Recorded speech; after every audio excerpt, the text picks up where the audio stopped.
Hello, everybody. It's Scadio with Ecstatic Hearts. It is March 25th, 2020, and this video is about the Corona crisis.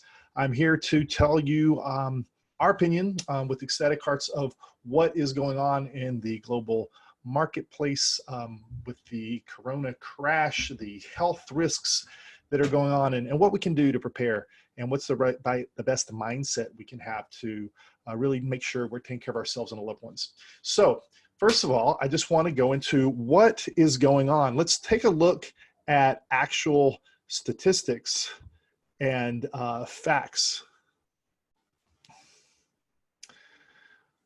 All right, so first let's look at what's going on the global stage.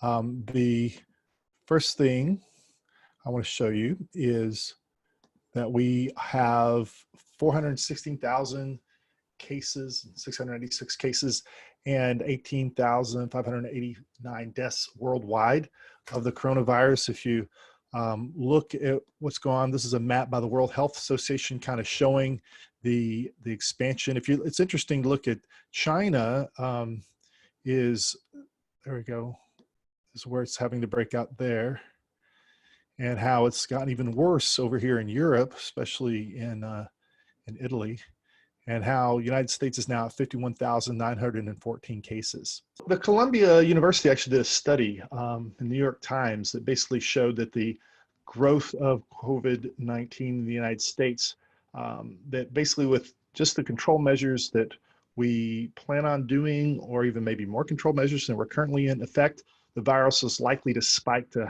500,000 cases 2 months from now, per day, 500,000 per day. With some control measures similar to what we have right now, it could be around 300,000 cases by mid-June.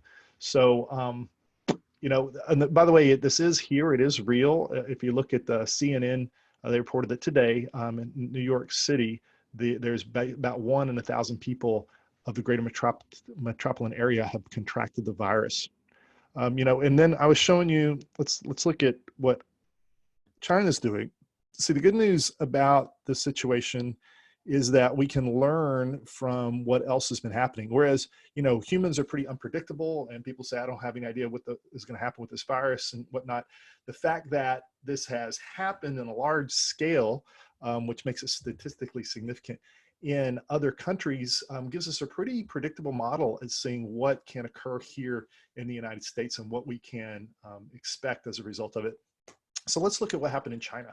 You know, China basically discovered pretty quickly that they had it in Wuhan, and then they did a lockdown on January 23rd when it just had 571 cases and 17 deaths.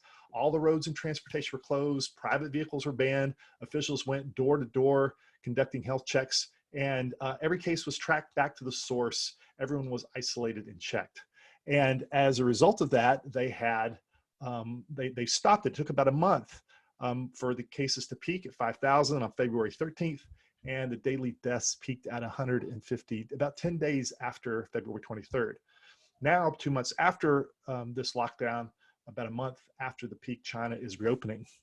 The bad news is the United States is not yet reacting as fast or decisively as they have, and we're basically about 10 days behind Italy. Italy is a better model for what we're doing, because we're basically doing very similar activities to what they are, and it's basically cases are doubling about every 4 days. So let's look at the graphs and see what we can learn from this. So here's the active cases in China. As I said, they did lockdown. It took about a month for things to stop spreading, and now active cases are going down, and right now they're basically lifting the lock. With the less stringent procedures that the United States is doing, we can pretty much expect that we're not going to be as effective basically at this in stopping it. So if you look here on what is going on in Italy, we basically have cases continuing to rise, even with everything that's going on. The current number of infected people is 54,030. So if we take a peek at that curve, that's what's happening right now as of today with everything. We know how bad, or if you've been listening to news anyway, you know how bad Italy is doing and all the crush on their resources and their struggle with that. If you look at the United States in their graph, And if you look at the curve, we're actually active cases are even more exponentially increased than Italy. You know, a good way of looking this, again, we're just 10 days behind, is I want to show you this. So this is a graph where we're basically combining the two. The gray here is what happened with Italy on the 23rd. They had 155 cases.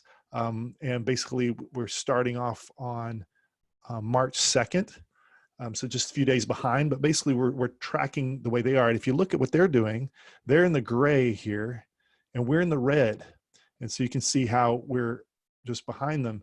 But whereas in their curve, where they're continuing to go up, I mean, look at this exponential growth to 59,000. We are actually accelerating faster than Italy. And so we can, with pretty good certainty, predict that our cases are going to be even worse in the United States than Italy, even if we completely lock down right now, which we are not just yet. However, if you hear this and you aren't in lockdown already, expect it to be happening within a week in the United States. If you're in other countries, I think it's just a matter of time till it occurs. So let's talk about the lockdown and why this is so important. Basically, this is the Washington Post. They did a study here, or kind of a prediction of what happens and when you spread the virus. So this is basically just a model, statistical model that they show based on what we've seen. And as you can see here, they've got how many people are getting sick and how it's changing over time as these little dots represent people, and as it's interacting with the people, it's continuing to grow, and then after a while, new cases start leveling off, and as people recover from being sick. So this is the curve of what's happened. Now let's take a look at this, and we can show what happens when you put borders in place, or basically a lockdown. And obviously it can stop the spread, but the problem is that lockdowns are never 100% effective, because there's always going to be people out there that are like saying, it doesn't happen to me, and I'm safe. And then once you have one point of contact, then it continues to flow and spread. So it is more effective. You look at the curve, it's not nearly as bad as what we saw previously. And every one of these models, by the way, runs uniquely. And so that's one of the improvements. And now we see peak as people are starting to get better, but the virus is still spreading over here. So one other model I just want to show you is that if you actually, be responsible and self-isolate. And by the way, when I'm talking about isolating, I'm talking about physically, not emotionally or spiritually. And this is where basically people are actively trying to put some distance between themselves. And this is the model that happens there. This is actually more effective than having the society or expecting the government to protect us. Is like, just take yourself out of the equation. Don't get out there unless you actually have to. When you do, take precautions, stay 6 or more feet away from other people. If you do have symptoms and you're coughing, cough or sneeze into the crook of your arm. But as you can see, this is by far the most effective scenario, and it'll save lives, which is what this is all about.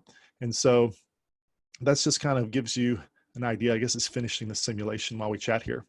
But anyway, the point I'm trying to make is that it's important to take yourself out of it and respect the lockdown, because it is going to help us all. The quicker we can lock down and isolate this virus, the quicker we can go back to having our lives not like they used to be, because I think things have forever changed, but in a better situation where we can start stimulating the economy again.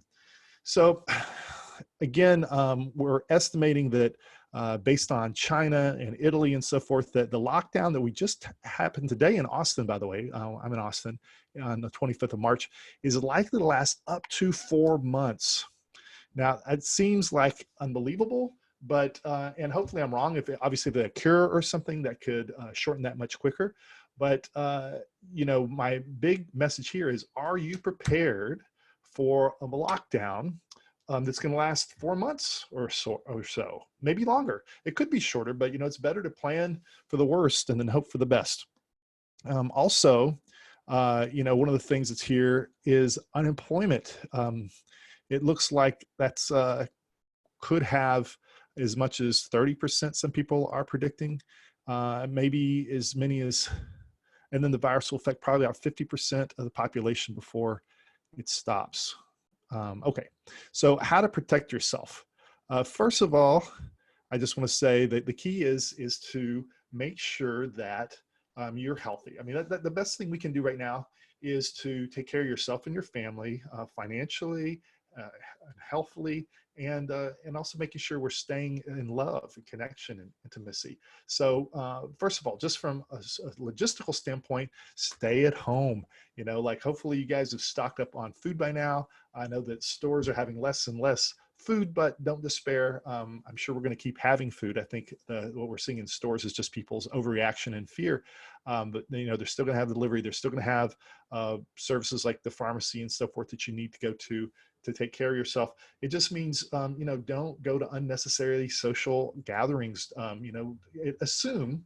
Here's the thing, assume that we all are carriers right now. Because the truth is, most people who have this that can be carriers don't show any symptoms.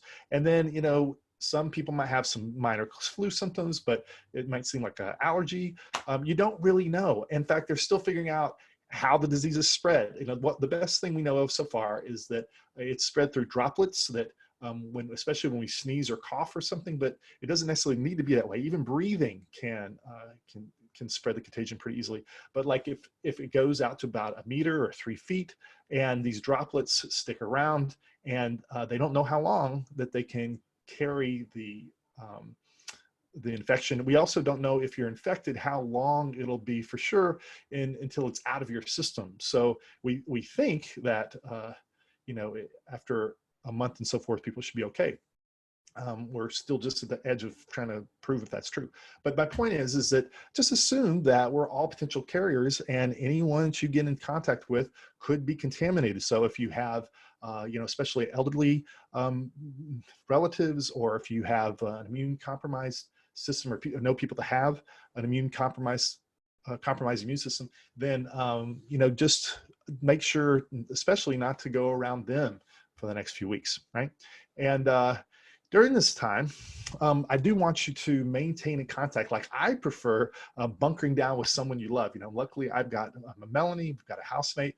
I've even invited a couple other people to come in for the duration and whatnot, because it's I think it's important. We've never been in this situation before. We've never had a worldwide lockdown, and it's going to create a lot of interesting challenges and opportunities, but I think it's going to be really challenging and difficult for a lot of people.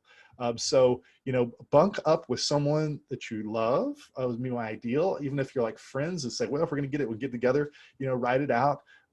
Again, the biggest danger isn't so much, for most people, it's not going to be actually the virus killing you. It's going to be the impact we have on loved ones, especially elderly, and the financial impact that's going to happen to all of us no matter what.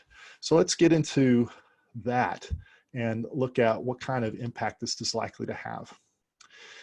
So we talked about what to do. Let's talk about economic impact. So the economic impact, basically, this is, if you haven't noticed, the stock market has crashed, and it's probably one of the biggest crashes and highest volatilities that we've ever seen. And it's not likely to stop. So I wouldn't put my money into investing right now. This is just the beginning of a wave. I mean, what we're going to be seeing over the near future is really an entire change of our economic and I don't know, the industrial way we live. I mean, basically, many industries are going to be going bankrupt overnight, and new ones are going to be taking their place. Things like airlines are either going to completely go out of business or be nationalized. Things like the hotel industry is taking a huge hit. Obviously, restaurants, most of which are not going to be able to survive. And the thing is, in America anyway, 80% of Americans on average live paycheck to paycheck. And you got to ask yourself, are you prepared to go for the next 4 months without going outside. Like if your business is dependent upon meeting people face to face, which many people's jobs are, either, you work for someone who does, or, your actual company does that, then it's going to be a hit. And most companies are going to go, many of those companies are going to go out of business. However, the good news is that they're going to be replaced by new opportunities. So if you are one of the many people that's going to be affected by losing your job, or you've already lost your job, I'd recommend looking at where things are growing. For instance, Amazon's hiring 100,000 new people right now. There's growth in industries like service, and things based like food delivery is huge right now. So, think about big picture, just take a step back and say, well, how is this going to affect things? Where are the opportunities? Where are jobs? If you're someone who works for themselves, think about how you can provide your products or resources remotely. Like, basically having remote revenue is the key for the next few months, and is your stuff relevant is really important. So let's look at a couple of slides I got for you. Hotel industry is taking hits. They're seeking $250 billion bailout package. And again, most hotels and airlines aren't going to be around. If we're looking at the economy, here's a big thing, like unemployment hit as high as 30%, according to the Barron's. It's like, think about 30%. One out of every 3 people is going to have a job, including, it could be us, so that's significant. However, there are opportunities, such as like Costco is basically going up. Let's see if I can get rid of that. Costco wants to grow, and they're basically purchasing things. They're spending $1 billion to grow the logistics, mainly so they can be more online and whatnot. So there are huge opportunities as well as challenges right now. Blue Apron, their stock surged 70% in food delivery. Probably our economy and will be better off after all this, is that we're kind of having a shakedown, because we're doing online business, making online content is the wave of the future. That is how you reach more global people. So it's now forcing us to be more effective and create a more global economy. So let's look at the predictions, just to kind of recap. First of all, the United States is either in lockdown or will be within the next week. If you are watching this somewhere else in the world, know that you will be in lockdown because it's inevitable. It's really the only way we know of so far, unless they come up with a cure immediately. But even then, there's still that month of growth after they are basically able to stop it. But anyway, you're going to go into lockdown, so just plan on it. And they expect deaths and cases to peak around mid-April to June, but it could actually be more likely July or August. Think about that for a second. You being trapped in your home until July or August. Now, hopefully it'll be sooner than that. But these are, April is kind of a best case scenario based on the statistics that we have. Again, unless they come out with a cure, but that's a little bit a long shot, especially without human testing and all that. Anyway, so, just plan on, what does that look like? How am I going to survive and thrive during this time? So just plan on a 2-3 month or more month disruption in the way that we're used to doing things. And then unemployment's rising 25% or higher as entire industries disappear. And then this is basically creating a recession. I mean, we were poised for recession anyway, with all the money that's being printed and all that. And this is just kind of a kicking it into hyperdrive. So the next 2 to 5 years, we're going to be in a recession. So we want to figure out new ways of doing business so that we can be effective. So let's look at mindset. First of all, I just will say, don't freeze or ignore what's going on or stick your head in the sand. Right now, it's really critical to be proactive. It's really important to like do as much as you can to stay on top of things, to ride the wave as you can right now. If you're just saying, it'll pass and I'm just going to ignore it and I'm going to go play Xbox for the next month or two, you can, and maybe if you have savings or something, you could do that. But my suggestion is to stay on top of it, be proactive, see if you can use this as an opportunity to get ahead. The people that are going to survive and thrive in the future are the ones who are nimble and flexible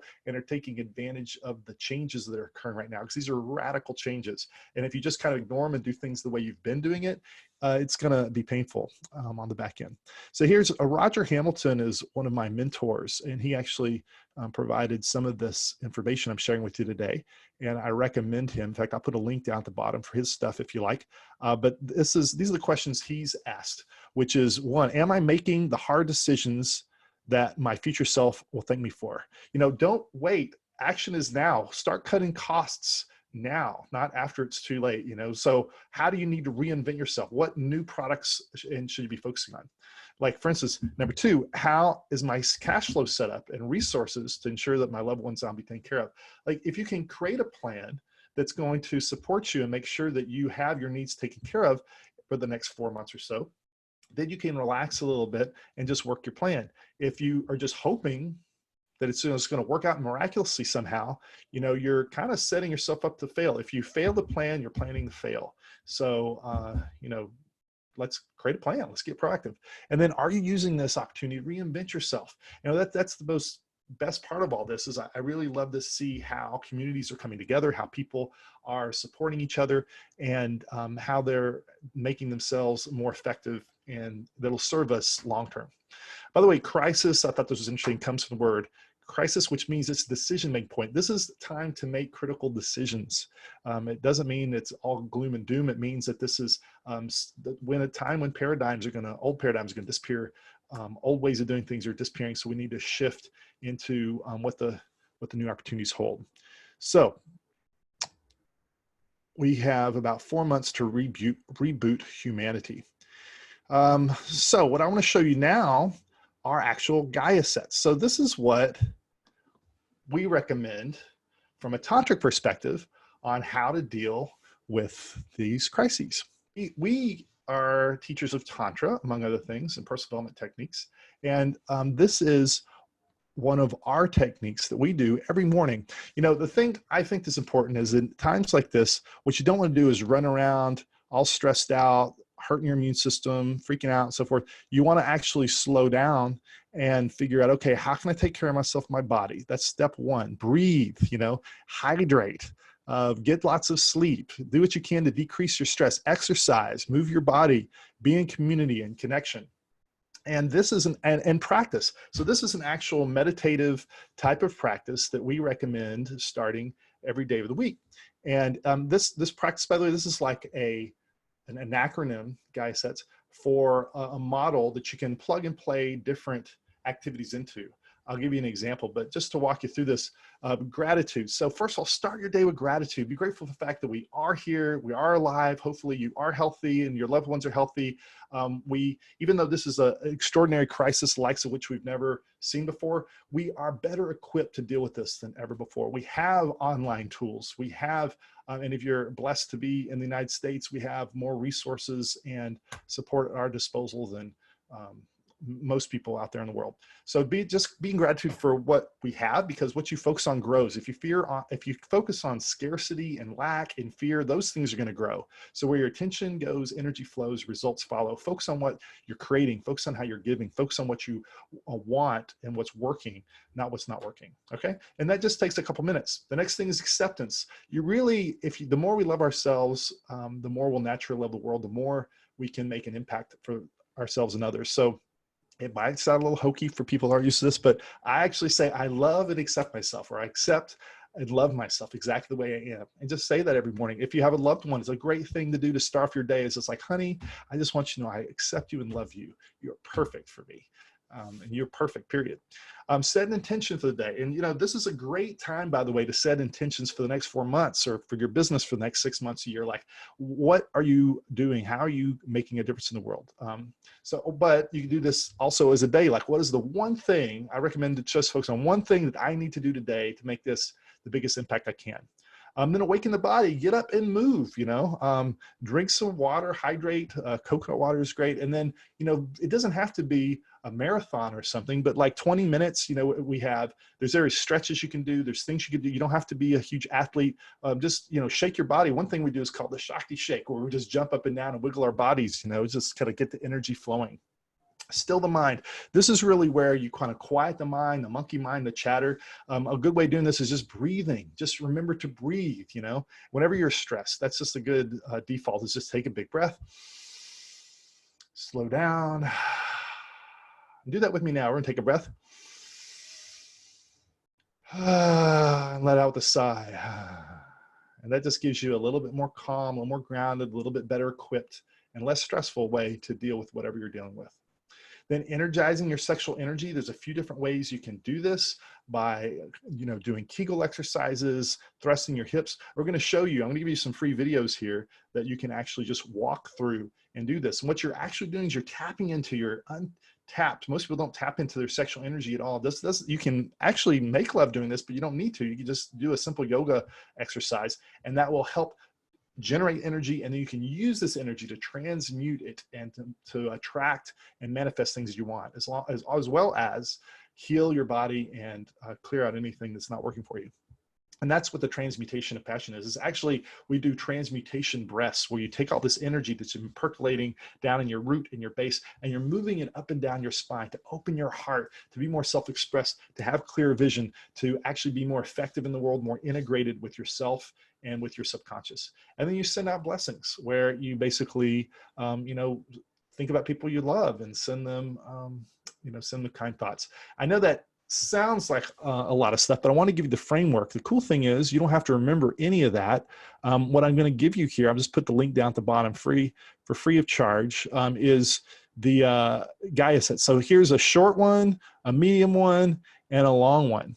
Long being like, I think it's 28 minutes. So if you are at home right now and you're saying, well, I don't know what to do, I'm freaking out, blah, blah, blah, just go ahead and just punch one of these, just play, follow along, just do what Melanie, this is my lovely wife, it shows you, and it will help you feel better for the whole day. It'll put you in a better mindset to deal with what's occurring. All right, so that is the Gaia Set Guide. Let me go back to here. All right, so yeah, and that's pretty much it. We'll share more about that later on. Then the next thing is, focus on relevancy. Like, don't try to resell your old products. Think about, how is money flowing right now? Where do I need to go to be in the money flow? How can I provide value? Because there's some major problems out there right now. How can you help solve those problems using your unique skill set and provide that to the world remotely, ideally? So, remote revenue is key. How can you create a better business model for yourself? And also, this is a really good time to just ask yourself, what is my purpose? For a lot of people, we got out of jobs that we've just been doing because we're used to it. This is a great time just to sit back, take a breath, and go, why am I here? What do I want to do with my life? Am I living aligned with my purpose? Am I living what I'm here to give to the world? Because the more you give, the more you get. The more you're living in flow, the more you're actually using your unique skills and your self-expression to provide your unique difference. I think the more fulfilled you are going to be. 2, stay in a community, stay connected with like-minded, positive people that support each other. What I see a lot of happening right now, which distresses me a bit, is the disconnection going on. Isolation is just physical body, and that's only with new people. Like, if you've already been exposed to your family and whatnot, stay with your family. If you have a loved one, or if you want to bunker down with a buddy or a partner or something, if you're already separated from lockdown, go ahead and do that. Just plan on it, but don't be alone if you can help it. And if you are, or if you're just if you're getting sick of your spouse or something, you're going crazy or whatever, that's also a great way to use Tantra techniques, to use this time to help make your relationship more deep, more loving, more fun. We're going to start giving you a lot more tools on what you can do to really use this opportunity of close connection and time with your partner to go even deeper. Right? And then use the internet, get out there and talk to the people. Also, stay informed. It's like, we're going to be doing, the whole reason we're doing this, I'm doing this video right now, is I'm basically collecting all the different data from all the different resources I have and trying to combine it into one very brief information that gives you exactly what you need. All right, so this is our website, ecstatichearts.com, which is ECSTATIC hearts.com with an S. And this is what we've put together to help support our community. And we're doing everything we can, again, to make the difference we can. There's a video here, which will tell you more about this if you want. In addition to all this, and this is important, we're going to have the Living Ecstatically Club. This is something that we've been doing. It's a mastermind group that we've been doing every other week. We just doubled that. So now we're meeting every week. It's more important for more communication because every day things are changing so radically. So this is an opportunity for you to ask questions to give you just that extra support, as well as being connected to the rest of the community. If you don't want to do this program, just get on our Facebook, which I'll put a link to at the bottom of this, or just go to ecstatichearts.com and meet some of the other people. We have an amazing group of loving, connected, open-minded, fun people. And so there's no other community I'd like to be with, hunkered down, and working together to get to this crisis. I love the group that we have helped create and the people that are in it, and I think you will too. So join our community, and you get the calls. And also, just 10% of all revenues we go towards people that make this donation go towards the Corona Relief Fund, because this is a time when all of us, all nations, all people need to pull together to see if we can make the difference we're here to make to help in this crisis as quickly and effectively as possible. So that's kind of it. This is the end of video 1, how to deal with the Corona crisis. Hopefully this has been useful and educational on what is going to be happening. I don't want to be an alarmist, but there's some big changes happening. But I also think it's a great time to reinvent ourselves and take advantage of all this. Stay positive, stay healthy. Check out the next video. We're here together. So don't be isolated. Connect, if not with us, connect with someone else. Find someone that can support you and you can support during this time. And be the leader of love that you are. With that, I'm Scadio with Namaste. Scadio with Ecstatic Hearts. Namaste. Bye-bye.